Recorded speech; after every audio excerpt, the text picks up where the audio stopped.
Once again, I welcome you all on 15 Minutes Revision Adda, an amazing series launched by Optimum Educator. Myself, Professor Pratima Tiwari, is going to make another Science 2 chapter super easy for you within a span of 15 to 20 minutes. But before I start, student, आपके फायदे की एक बात बता दूं. There is a link present in the description box जिसके अंदर complete explanation इस चैप्टर का है. अगर वो आपको काफी पसंद आए, you can buy the whole syllabus from the leading stores. Now let's begin with this chapter, that is life process in living organism. Student, कोई भी चैप्टर साइंस में पढ़ने के लिए एक इजी तरीका होता है कि उस चैप्टर का पहले टॉपिक्स लिस्ट डाउन करना चाहिए. तो यहाँ पे you can see on the screen I have listed down the topics of this chapter. So let's go through the topics first. फिर आपको पढ़ते पढ़ते टिक करना चाहिए कि ये पहला टॉपिक हो गया, सेकंड टॉपिक हो गया. So accordingly I will start. पहला वाला है एसेक्सुअल रिप्रोडक्शन, जिसके अंदर 5 टाइप्स है which you can see on the screen. दूसरा है सेक्सुअल रिप्रोडक्शन. तीसरा मेजर टॉपिक है इस चैप्टर का reproduction and modern technology. Second last है twins and reproductive health and the last one is population explosion. ये इसके मेन चैप्टर्स है, मेन टॉपिक्स है इस चैप्टर के. अब इसमें जो मेजर चैप्टर है जिसका काफी डिटेल हमें पढ़ना है वो है पहला वाला sexual reproduction in plants. So now we'll see the list of the subtopic in sexual reproduction in plants. Now you can see sexual reproduction in plants के अंडर में 4 टॉपिक है. पहले पार्ट्स ऑफ फ्लावर पढ़ना है, फिर pollination पढ़ना है, फिर fertilisation, then germination. Same way sexual reproduction in human being. You can see पहले हमें मेल रिप्रोडक्टिव सिस्टम, फिर फीमेल रिप्रोडक्टिव सिस्टम, फिर gamete formation and so on हमें पढ़ना है. मेल रिप्रोडक्टिव सिस्टम के इतने पार्ट्स हैं, फीमेल रिप्रोडक्टिव सिस्टम के इतने पार्ट्स हैं. नाउ स्टूडेंट, इस चैप्टर में एसेक्सुअल रिप्रोडक्शन पहला है, सो हम उससे स्टार्ट करते हैं. पहला है फिजन. फिजन में 2 वेराइटीज है, binary fission and multiple fission. Binary fission के 3 टाइप्स है, simple binary fission, transverse binary fission and third one is longitudinal binary fission. So first I will be showing you the picture of simple binary fission. Now simple binary fission का example है amoeba. Screen पे देखिए, ये है amoeba. Now speaking about amoeba, first A small constriction is formed and फिर वो 2 part में divide होता है. Now आप स्क्रीन पे देख सकते हैं किस तरह वो 2 पार्ट में डिवाइड हुआ है. इसको कहते हैं सिंपल बाइनरी फिजन. नेक्स्ट हो गया है transverse binary fission. Transverse binary, okay, before I continue, simple binary fission का एक मेन की थीम क्या है? It can occur in any axis, जो रेड कलर से वहां पे लिखा हुआ है. Next you have transverse binary fission. Transverse binary fission मतलब बीच में से ही, बॉडी के बीच में से ही डिवाइड होकर 2 पार्ट बनेगा. एंड यहाँ पे you can see example is paramecium. ना पैराम्यूशियम के अंदर you can see this is how it goes. आप पिक्चर देख सकते हैं एंड जो रेड कलर से आ रहा है वो उसका मेन कीवर्ड्स है. Fine, transverse section. Next we have longitudinal binary fission, मतलब vertically divide होगा. Very simple. So vertically divide होने के लिए process ये रहा यहाँ पे. Fine. The organism is Chlamydomonas and इसका longitudinal fission हुआ है. Next we have after binary fission we have multiple fission. Now multiple fission occurs in amoeba. First of all it occurs in unfavorable condition. Details वहाँ पे लिखे हुए हैं, point के हिसाब से आप अपना नोट्स यहाँ से बना सकते हैं. Now over here you can see the steps. सबसे पहले अंदर न्यूक्लियस डिवाइड होगा. सिस्ट का मीनिंग होता है एम्प्टी स्पेस. तो सेल के अंदर एम्प्टी स्पेस के अंदर न्यूक्लियस डिवाइड होते हैं. न्यूक्लियस के नंबर बढ़ने के बाद each nucleus take some part of the cytoplasm and वो साइटोप्लाज्म लेके वो अलग हो जाते हैं, forming more than 2 organism called as multiple fission. And ये तो आपको पता ही होगा, जो डिवाइड होता है उसको पेरेंट सेल बोलते हैं एंड जो डिवाइड होके फॉर्म होता है उसको डॉटर सेल्स बोलते हैं. Fine. Now we completed with the binary fission part. Next is budding. ये आपको पता है. Best example is yeast and hydra. Fine. एक छोटा सा outgrowth होता है, वो outgrowth बढ़ता है, parents में से nutrient लेता है and फिर detach हो जाता है to grow independently. This is called as budding. Fine. यहाँ पे yeast का example है, आगे चल के hydra का भी है. See this is hydra. Fine. Hydra की बॉडी पे एक स्मॉल आउटग्रोथ हुआ है, रेड कलर में इंडिकेट किया है यहाँ पे. फाइन. एंड वो जो साइड वाला था डिटैच होके एक न्यू ऑर्गेनिज्म बन गया है. Fine. Next we have after budding fragmentation. Fine. First of all fragmentation उसी में होता है जिसकी बॉडी के अंदर फ्रेगमेंट्स होते हैं. लॉजिक है स्टूडेंट. तो पहला स्टेटमेंट यही लिख सकते हो आपकी, organism having fragmented body carries out fragmentation. Example is Spirogera. Spirogera is algae not bacteria. Next, उसकी बॉडी आप देख सकते हो फ्रेगमेंट्स है, 1 2 3 फ्रेगमेंट्स यहाँ पे दिखाई दे रहे हैं. फाइन. अब ये फ्रेगमेंट सेपरेट होके each fragment develops into another Spirogera. Now this is the next one, that is regeneration. Regeneration का मीनिंग होता है कि बॉडी का पार्ट पीसेस हो जाए, each pieces develops into organism, the same kind of organism.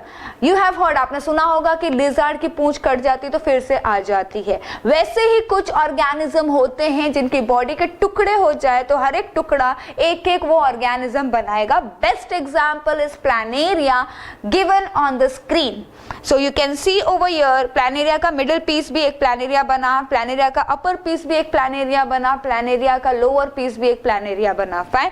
इसको कहते हैं regeneration. Next we have spore formation.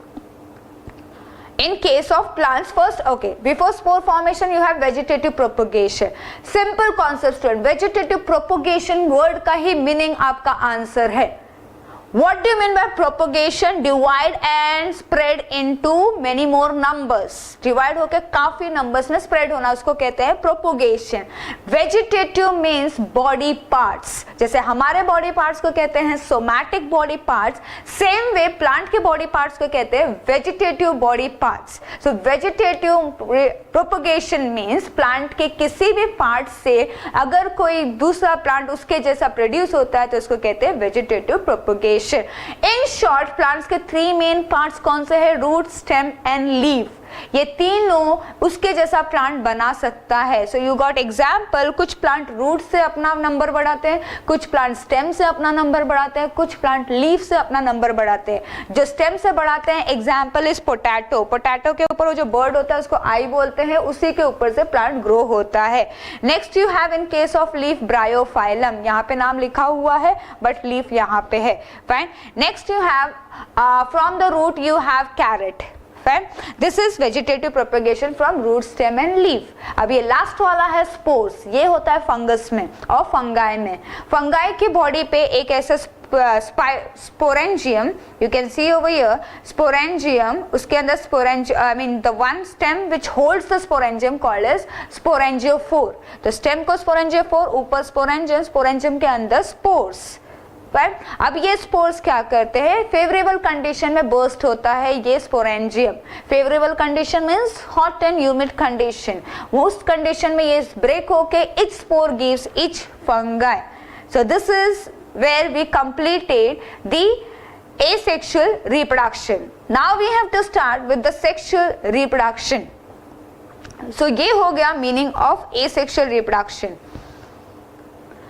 Next, speaking about sexual reproduction, first we are going to study sexual reproduction in plants. Fine. Now plants, जब भी हम कोई process पढ़ते हैं student, दो ही चीज पढ़ते हैं, कहाँ पे ये प्रोसेस होता है एंड कैसे होता है. Where it happens in the body, how it happens. So where it happens in case of plant, it happens in the flower. Flower is called as reproductive parts of the plant body because it contains male and female sexual organ. So first हमें flower का structure पढ़ना पड़ेगा. So very simple, flower structure or the parts of the flower is divided into two main parts. The two main parts are essential parts and non-essential parts. Essential parts उसे कहते हैं जो reproduction में help करता है and non-essential part उसे कहते हैं जो reproduction में indirectly help करता है. Student लिख के आते हैं doesn't help. No, it's not like that. Flower का सारा पार्ट्स रिप्रोडक्शन में हेल्प करता है, कोई डायरेक्टली करता है, कोई इनडायरेक्टली करता है. The one which helps directly is called as essential और necessary part, that is androecium and gynoecium, and the one which helps indirectly called as non-essential part, that is flower petals and sepals. So let's see the parts of the flower. Sepals, the green part. Next, petals. After petals comes the filament and anther, together called as stamen. Stamen collectively called as androecium. Then ovary, style, stigma, together called as carpels. बहुत सारे carpels को एक साथ बोलते हैं gynoecium, that is a female part. Apart from that, the sepals are called as calyx and the petals are called as corolla. Fine. So these are the parts of the flower. इसमें से stamen and carpel, बहुत सारे stamens को once again I am repeating, बहुत सारे stamens को कहते हैं androecium, बहुत सारे carpels को साथ में कहते हैं gynoecium. After studying the sexual part of the plant, हमें जानना होगा कि इनके गैमेट्स कौन कौन से हैं, क्योंकि फाइनली गैमेट्स ही फ्यूज होकर फर्टिलाइजेशन करके नेक्स्ट प्लांट प्रोड्यूस करेंगे इन sexual reproduction. Now this is the male gamete जिसे कहते हैं एंथर एंड फिलामेंट, साथ में कहते हैं stamen. The anthers are mostly bilobe. Bilobe का मीनिंग होता है टू लोब, जो आप यहाँ पे देख सकते हैं. फाइन. एंड एंथर के अंदर होता है पोलन ग्रेन. पोलन ग्रेन, ये रेड कलर का जो स्पॉट दिखा रहा है ये पोलन ग्रेन है, जिसके अंदर एक ग्रेन के अंदर होता है टू मेल गैमेट्स, जो ब्लैक डॉट से दिखाया गया है. नेक्स्ट फीमेल पार्ट होता है ओव्यूल. ओव्यूल कहाँ पे है स्टूडेंट? Inside the ovary. अब यहाँ पे ओव्यूल के अंदर आप देख सकते हैं पहला पार्ट जो इन लोगों ने डिस्क्राइब किया है, इसको कहते हैं रेड कलर का पूरा जो पार्ट है ओव्यूल है. अंदर जो अंदर का येलो ग्रे पूरा जो मिक्स दिखा रहा है वो है एम्ब्रियो सैक. फाइन. उसको कंप्लीटली कलेक्टिवली कहते हैं embryo sac. In short ovule is a female part, उसके अंदर जो स्ट्रक्चर है उसको कहते हैं एम्ब्रियो सैक. ना एम्ब्रियो सैक के अंदर मेन सेल होता है एग सेल. एग सेल ही एम्ब्रियो देता है. उसके साइड्स वाले सेल होते हैं सिनर्जिड्स. ओके. उसके ऊपर वाला जो बीच में सेल है उसे कहते हैं सेकेंडरी न्यूक्लियस. नेक्स्ट जो येलो कलर का एग सेल्स के साइड में उसको कहते हैं सिनर्जिड्स, एंड ऊपर वाले जो तीन सेल है उसे कहते हैं एंटीपोडल्स. नेक्स्ट उसके बाद आ जाता है the process, and the process over here is double fertilisation. उससे पहले स्टूडेंट हम एक टॉपिक है जिसको कहते हैं पॉलिनेशन, जिसका पिक्चर यहाँ पे डायरेक्टली दिखाया गया. अभी आपको बता दूं वो कैसे दिखाया गया. ये है female part. This is a female part. You can C yellowish colour. अंदर वो डॉट डॉट करके ओव्यूल्स दिखाया है जो थोड़ी देर पहले मैंने आपको बताया था. नाउ और the tip of it is called as stigma. आप सबको पता है stigma you can locate. Stigma के ऊपर फॉलिंग द पोलन ग्रेन, ये दो पोलन ग्रेन आके गिरे स्टिग्मा के ऊपर. The dusting of pollen grains on the stigma is called as pollination. इसे कहते हैं पॉलिनेशन. अब ये टू टाइप्स के होते हैं, self pollination and cross pollination. Self pollination means falling of pollen grain on the same flower, stigma of the same flower, and cross pollination means falling of pollen grain from the anther to the stigma of another flower but of the same species. अब ये pollen grain को दूसरे flower के stigma तक ले जाने के लिए एजेंट्स की जरूरत होती है इन क्रॉस पॉलिनेशन. सेल्फ पॉलिनेशन में एजेंट्स की जरूरत नहीं है. क्रॉस पॉलिनेशन में जो एजेंट्स होते हैं those are divided into two categories, that is biotic and abiotic as mentioned in your textbook. Next after pollination there is a process called as double fertilisation. तो pollination होने के बाद एक tube form होता है जो आप देख सकते हैं यहाँ पे रेड कलर का फॉर्म होके नीचे गया था. Once again I will show you. यहाँ पे देखिए ये रेड कलर का फॉर्म होके नीचे जा रहा है जो ओवरी के ओपनिंग तक पहुंच रहा है. ओवरी के ओपनिंग को कहते हैं micropyle. Now this is called as pollen tube. Pollen tube के अंदर पास होगा male gamete. Right? Male gamete will pass inside the pollen tube. You can see yellow color का नीचे आ रहा है. Right? वो था male gamete जो जाके egg nucleus से fertilize हुआ egg cell से and forming a zygote. Next आएगा एंड वो जाएगा सेकेंडरी न्यूक्लियस से फर्टिलाइज होगा to form the endosperm. This is called as double fertilisation. Once again I am repeating. Fine. आपको फिर से एक बार बता दूं मैं, पहले पोलन ग्रेन गिरता है, फिर उसका पोलन ट्यूब फॉर्म होता है, फिर एक मेल गैमेट आता है, वो मेल गैमेट एग न्यूक्लियस से, एग सेल से फ्यूज होकर जाइगोट फॉर्म करता है, फिर दूसरा मेल गैमेट आता है जो सेकेंडरी न्यूक्लियस से फ्यूज होकर एंडोस्पर्म फॉर्म करता है। इसको क्या कहते हैं? Double fertilisation. Simple. Next we are going to study sexual reproduction in human being, which involves two steps. First, formation of gamete, second is fertilization. हमारे केस में डबल फर्टिलाइजेशन नहीं है, हमारे केस में सिंपल फर्टिलाइजेशन है. Fine. Now you can see over here, in case of human being, 50% comes from father side, 50% comes from mother side, and which fuse together to form the zygote. आप picture में देख सकते हो. यही zygote develop होके later forms the embryo, जिसमें से baby produce होता है. Next, the next topic for this is male reproductive system.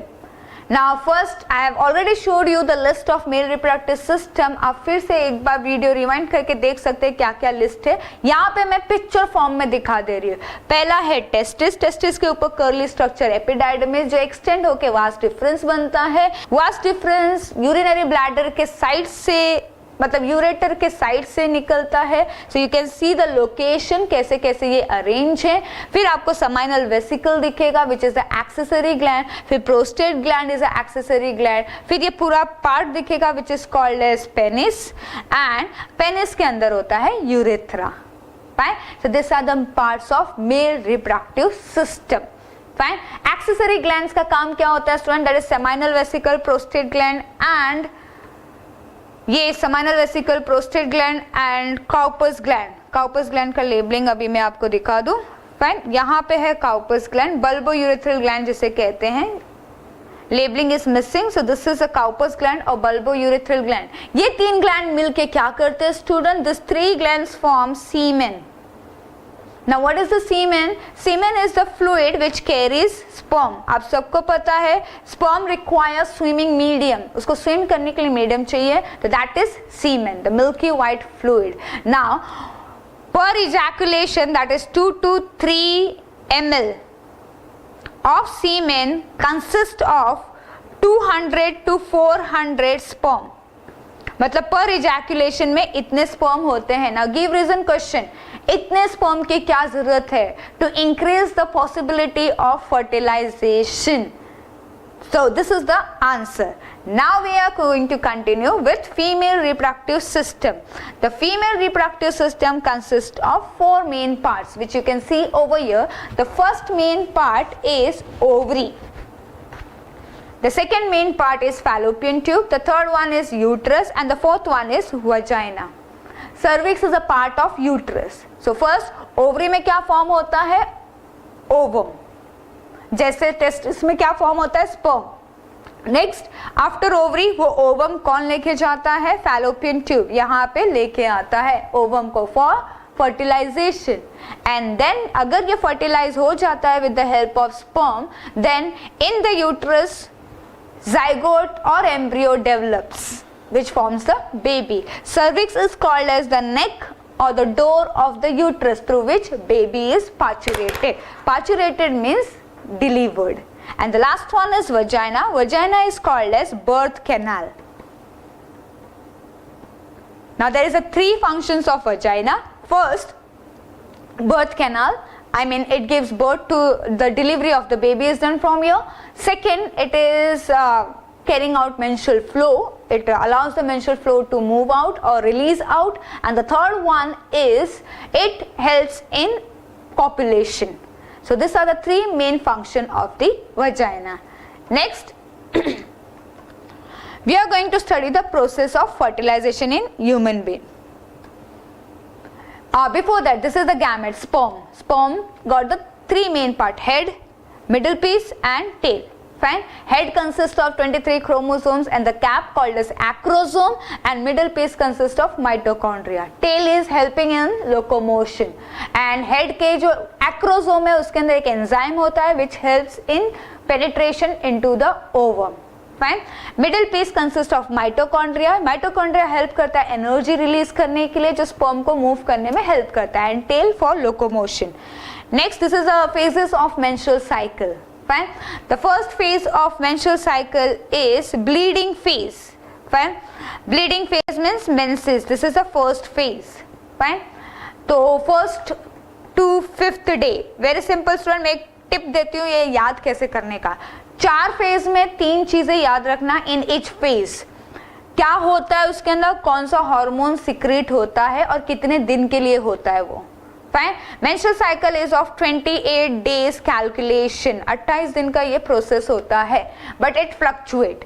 तो पहला प्रोसेस जो होता है उसको कहते हैं मेंसेस और bleeding phase. Menses means monthly bleeding, जो 1st से 5th डे तक होता है. इसके अंदर ब्लीडिंग होता है. ब्लीडिंग के अंदर blood and tissue of uterus and ovum होता है.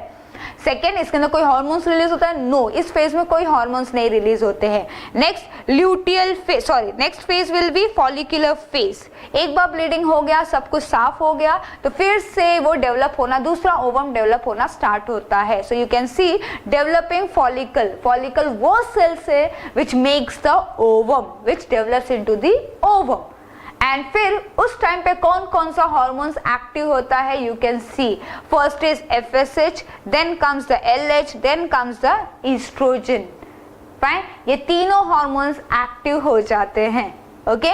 Next phase is ovulation phase, the third phase. Okay, अब ये कितने दिन का होता है? ये होता है 6th to 13th day. Ovulation होता है 14th डे पे. फाइन. ओव्यूलेशन का मीनिंग होता है रिलीज ऑफ ओवम. उस टाइम पे ये सारे हार्मोन्स फिर से प्रेजेंट रहते हैं. And the last phase that is a luteal phase. Corpus luteum form होता है जिसके थ्रू प्रोजेस्टेरॉन सिक्रेट होता है. एंड प्रोजेस्टेरॉन सिक्रेट होने से the uterus once again prepare for pregnancy. अगर फर्टिलाइजेशन हुआ तो प्रेगनेंसी कंटिन्यू होगा, प्रोजेस्टेरॉन कीप्स ऑन सिक्रेटिंग. अगर फर्टिलाइजेशन नहीं हुआ तो once again menstrual phase start. So these are the phases of menstrual cycle. 3 चीज याद रखना है, कितने दिन का होता है, उसमें क्या होता है एंड कौन से हार्मोन्स होते हैं. ये चार्ट फेज से दिखाया गया है. From 0 days to 14 days to 28 days. 3 days important है. वंस अगेन यहाँ पे फिर से वो चार्ट दिखाया गया है. You can C bleeding begins 1 2 3 4 5 blue colour का मार्क किया है. फिर 6 7 8 9 10 11 12 13 तक ले लीजिए, उसको कहते हैं till 13th you have another phase, follicular phase. अब ब्लू कलर का फिर से मार्क किया है. फर्टाइल टाइम का मीनिंग होता है कि इस टाइम पे अगर प्रोसेस हुआ, सेक्सुअल इंटरकोर्स हुआ, तो देयर इज अ पॉसिबिलिटी कि फीमेल प्रेग्नेंट हो सकती है. तो जो फर्टाइल टाइम लिखा हुआ है यही वो दिन होता है जिसमें फीमेल प्रेग्नेंट होती है. That is called as gestation और conceiving. The female can conceive from 11 to 15th day. Fine. Next, now many people suffer from infertility. There are various reasons for infertility in male and female. Female का यहाँ पे list down किया है. पहला है irregular menstrual cycle, difficulties in oocyte. oocyte का meaning क्या होता है? formation of ovum. obstacles in oviduct. oviduct मैंने आपको दिखाया था, fallopian tube. obstacles means उसके बीच में कुछ hurdles होंगे तो ovum पास नहीं होता है. next, difficulties in implantation. implantation मतलब installing the zygote or embryo for development into baby. Fine. Baby बनाने के प्रोसेस के लिए जाइगोट को इंस्टॉल करना पड़ता है यूट्रस में. रिमेंबर वन थिंग, उस साइड्स ओवरी में फॉर्म होता है, इम्प्लांटेशन यूट्रस में होता है. So this are the causes of infertility in female. Next, causes of infertility in male. First, absence of sperm in semen. Semen तो बनता है पर स्पर्म नहीं होता है. Second, slow movement of sperm. आप सबको पता है अगर स्पर्म फास्ट नहीं मूव होगा तो acidity in vagina will destroy this sperm. Next, anomalous of sperm. anomalous means abnormal behavior. sperm कुछ अजीब तरीके से बिहेव करने लगा है या फिर नंबर ऑब्वियसली कभी बढ़ जाएगा, कभी ओवम के पास जाएगा ही नहीं. so anomalous means some abnormality in sperm. and the last one is low sperm count. आप सबको पता है 200 to 400 मिलियन sperm होना चाहिए. उससे कम हुआ तो पॉसिबिलिटी है कि वो फर्टाइल नहीं कर पाएगा ओवम को. बट स्टिल स्टूडेंट, ये सब इनफर्टिलिटी रीजन के बाद भी द साइंस और the medical field has developed so much in technology कि अगर कोई इनफर्टाइल भी है किसी रीजन की वजह से तो भी वो अपना खुद का बच्चा पा सकता है. कैसे? There are 3 techniques you can see over here. First is IVF, in vitro fertilisation और टेस्ट ट्यूब बेबी. फाइन, ये दोनों मेल फीमेल मतलब दोनों पेरेंट्स में से मदर एंड फादर में से अगर कोई एक इनफर्टाइल है तो हम IVF यूज कर सकते हैं. IVF कराने के बाद surrogacy mother. Fine, surrogacy mother का मीनिंग होता है ये जेन्युइनली मदर के अंदर डिफॉल्ट होता है. When mother's uterus, womb, uterus को वूम बोलते हैं, is not able to carry the baby, तो वो दूसरे लेडी का हेल्प लेते हैं. फाइन, उसका यूट्रस वूम लेते हैं एंड वहां पे अपनी बेबी को ग्रो करते हैं. Next, sperm bank and semen bank. अगर फादर में डिफॉल्ट है तो क्या करते हैं, स्पर्म बन नहीं रहा है, कुछ नहीं हो रहा है, तो बैंक में से वो उसे रिसीव करते हैं एंड मदर को ओवम को फ्यूज करते हैं through IVF. Now this is the process. ये जो पिक्चर है वो पूरा दिखा रहा है कि ये प्रोसेस करते कैसे. आप एक बार ध्यान से इसे देख लेना, you will understand. Fine, next is sexual disease. The most common one is AIDS, syphilis and gonorrhoea. बहुत सारे सेक्सुअल डिजीज होते हैं जिसे शॉर्ट में बोलते हैं STD, sexually transmitted disease. AIDS, syphilis and gonorrhea. Fine. Symptoms are the same. One by one they have given symptoms. First of syphilis. AIDS का आपको नहीं है, सिर्फ syphilis and gonorrhea का है. You can see occurrence of canker on body and genital. Canker means छोटे छोटे prickles जैसे. Fine. घमोरिया जैसे. Next, rashes and fever है, वो fever नहीं है, it's fever. Next, inflammation of joints. Inflammation of joints means swelling of joint region. यहाँ elbow, knee, फिर ये सारे जॉइंट स्वेल, सूज जाते हैं. Ulcer in reproductive organs. Ulcer तो आपको पता ही होगा क्या होता है. Alopecia. Alopecia means hair loss in case of male. Fine, ये मोस्टली मेल के सिम्टम है because STD is more common in male compare to female. Fine, next, the last and the most important topic is population explosion. Fine, बहुत सारे process के बाद भी population बढ़ता जा रहा है. First of all, what is the meaning of population explosion? ये यहाँ पे दिया हुआ है. Excessive growth of population within short period of time is called as population explosion. There are effects, reason तो बहुत सारे आप सबको पता है. Illiteracy, desire for male child, बहुत सारे रीजन है, बट इनका इफेक्ट क्या होता है लोग समझ नहीं पाते हैं. तो पहला इफेक्ट है unemployment. This is a general topic student. Decrease in per capita income, increase loans, stress on natural resources, etc. So here we completed the revision of the next chapter, that is life process. Thank you very much student, but do like, subscribe and share and go on the link given in the description box for the complete chapter, and if you like it, buy it from the leading stores.